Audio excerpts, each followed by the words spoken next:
In our first story, Behind Mansion Walls, They both came from wealthy upbringings. They played lacrosse. how did the perfect campus couple Let me go! Going anywhere. graduate to murder? I just looked at George and I told him, I said, well, Yardley's.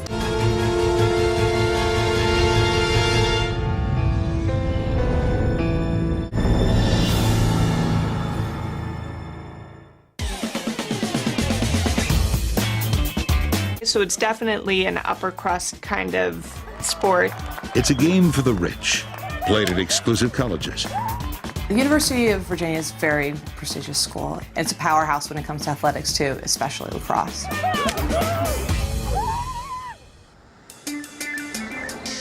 In 2010, one of the stars of the UVA lacrosse team is 22-year-old Yardley Love. Graduation is just weeks away, and her team is the favorite to take the national championships. In both high school and college, she got to wear the number 1. So it was always one for Love. The petite defender is a standout, on and off the field. Yardley was an adorable girl. She had these piercing blue eyes, and she was just bubbly and full of life and athletic and gorgeous. She turned heads. The University of Virginia senior seems to have it all. Pretty, popular, and born into a life of privilege. She definitely grew up with a lot of money. Her father was very successful. But Yardley is no rich princess. She especially was known as being very humble and modest and giving. She volunteered a lot in the community. So she didn't seem to really let her privilege go to her head. The icing on the cake is her college sweetheart. He was about 6'2", 200 and some pounds, really athletic, very attractive. Burly All-American lacrosse star George Hughley. George and Yardley hit it off right away. They had a lot in common. They both came from wealthy upbringings. They played lacrosse. He's not just George Hughley. He's George Hughley, the fifth.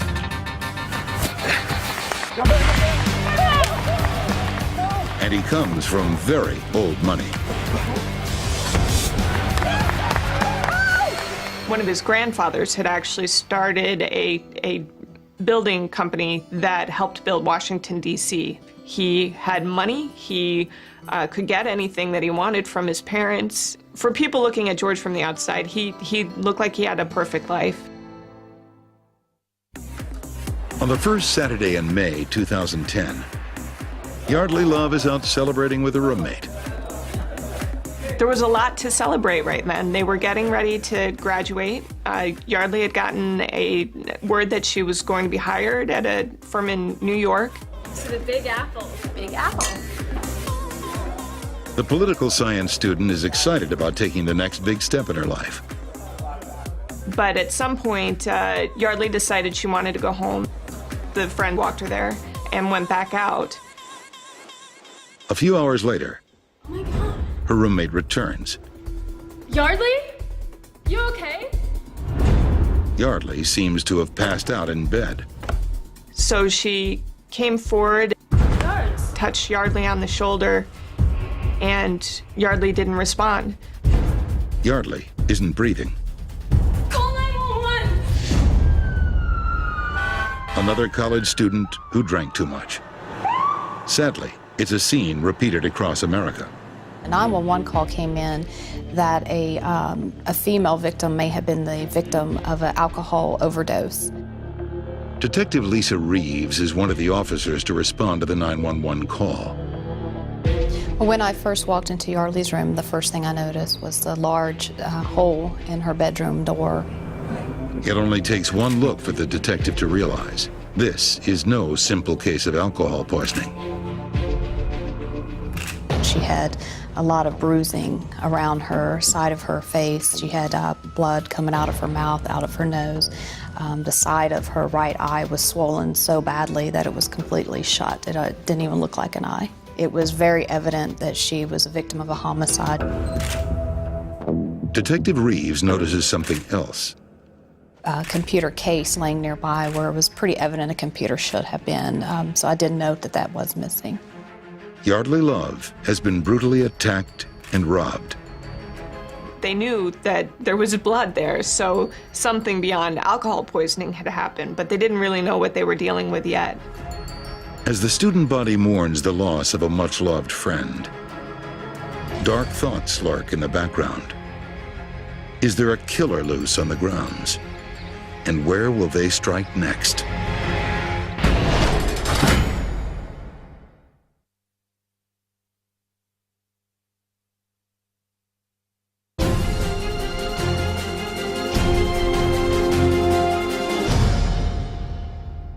For wealthy young Americans, attending an elite college means more than just getting a degree.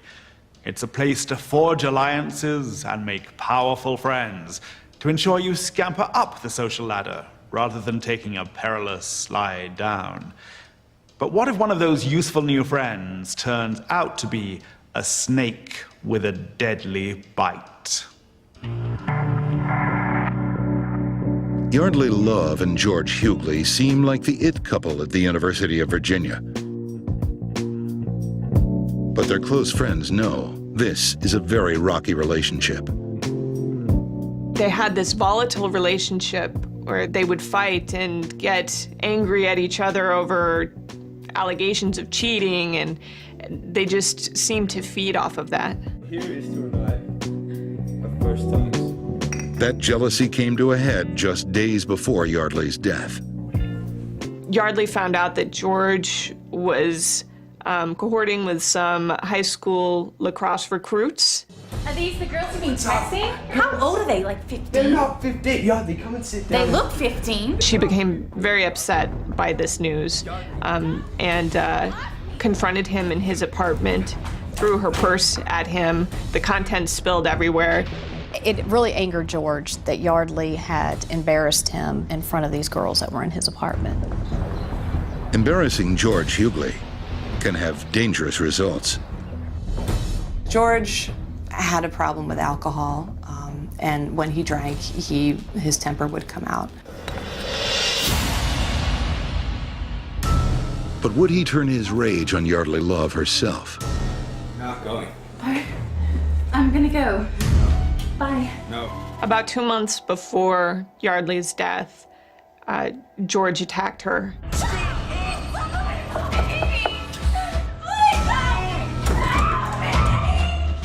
What's going on, man? He choked her. He was upset because he had heard that she was seeing somebody else, and he became very violent. So violent that other lacrosse players from a different team had to intervene. We were just playing. That wasn't just playing. It's not a big deal.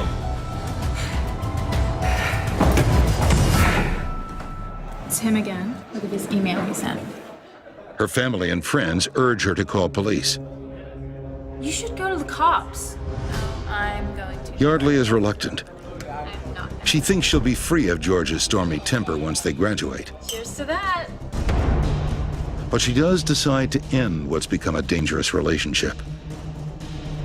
I think at this point, Yardley knew that George was really unstable and unhealthy and clearly bad for her. There was no question that she needed to end the relationship, so she broke up with him. The handsome heir, used to getting whatever he wants, can't handle a pretty girl's rejection. He became obsessive.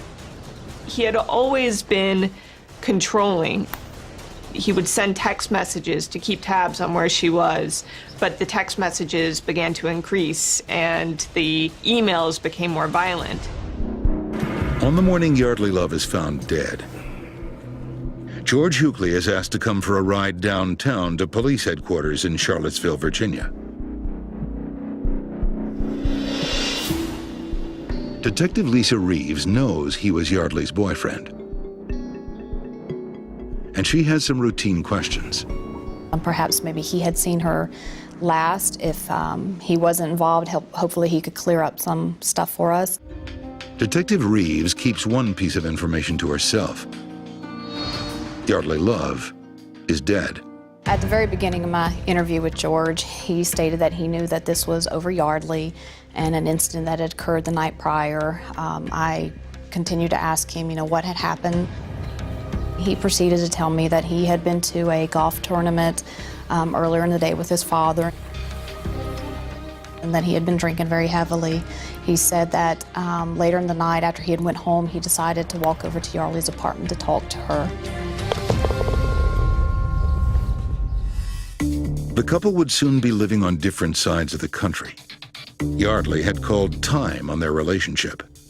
George wanted to talk it over. He wanted to iron out their problems and get this whole mess situated, that he just wanted to talk to her. Talk to you. Do it, Yardley. He had at one point stated that when Yardley was sitting on the bed that she was saying no, no, no, and he actually imitated how she was actually banging her own head against the wall.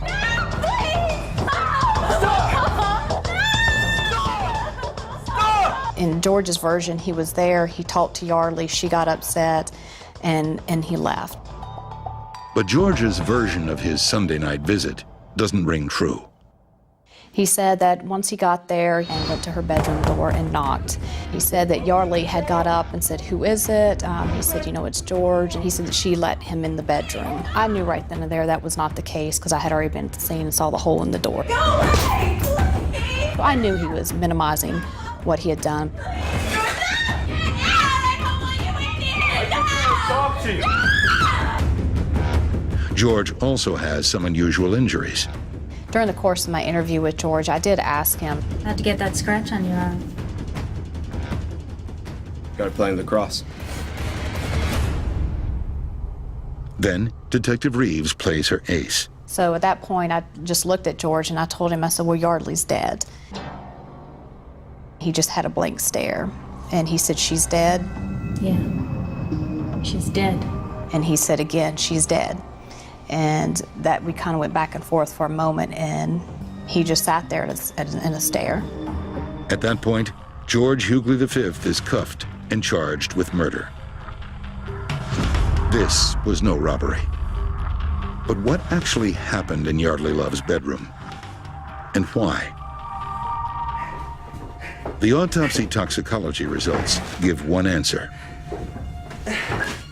They confirm Yardley had taken both alcohol and prescription drugs. But neither one was to the extent that it would cause a death. This is no overdose. The pretty college student with such a bright future was the victim of a brutal attack. There was no mistaking what had happened, that she was severely beaten.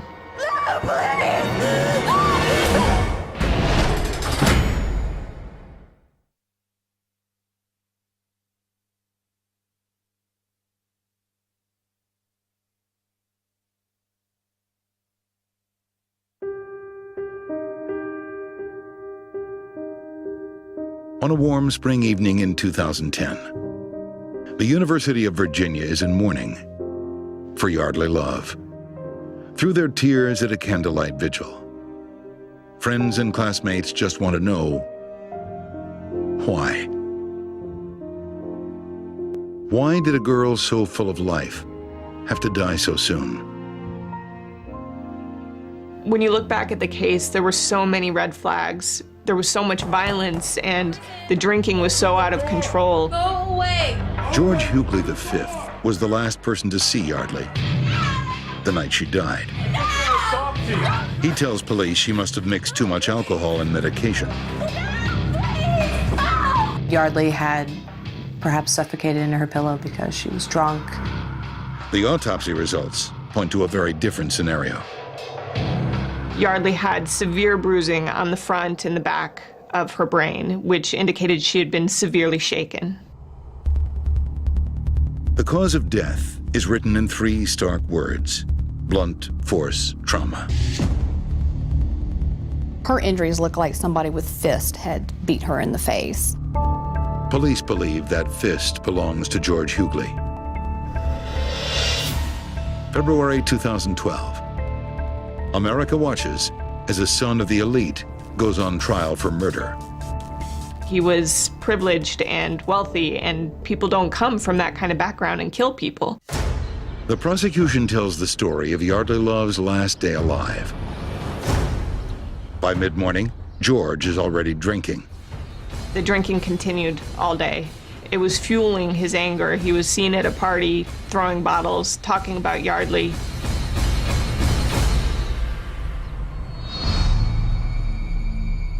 Late that evening, George's notorious temper takes over.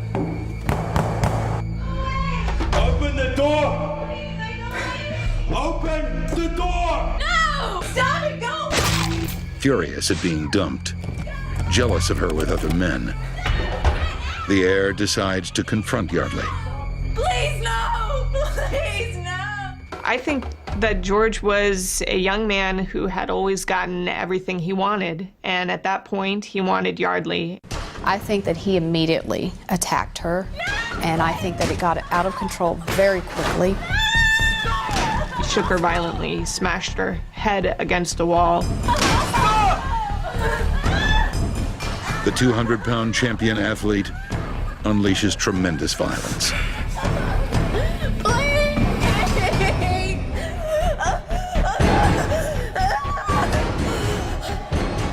He saw blood pouring out of her nose.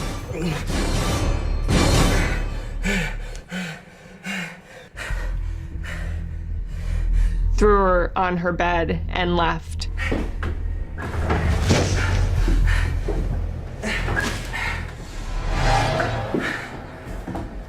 He admitted that the last time he looked at Yardley is when he tossed her, in his own words, tossed her onto her bed. And that was where she was found dead. So it's pretty clear she never moved after he tossed her onto the bed. As he leaves, George snatches Yardley's laptop. There were emails there that were obviously incriminating, and he wanted to get rid of that evidence. Most damning of all is an email he sent just 2 days before. After hearing she had seen another guy. He had said in an email, "I should have killed you," and ultimately the next time he saw her, he did kill her. The defense argues Georgie was just a stupid drunk who thought he'd left his girlfriend with a nosebleed. The jury doesn't buy it. George Hughley is found guilty of second-degree murder. He is later sentenced to 23 years in prison. His world of privilege had set him up for a terrible fall. He was so used to getting everything that he wanted that it fueled this unhealthy sense of entitlement within him. George Hughley's only regret is the shame he's brought to his once proud family name. I think that he started crying at the moment that he realized that he's in a lot of trouble. But the news that George got when I told him that Yardley was dead, I saw no tears. The most affected by this case is obviously Yardley's family. Although George is, in prison and serving a sentence, it's not enough, and it will never be enough to take away their pain that they're going to feel forever. Dead.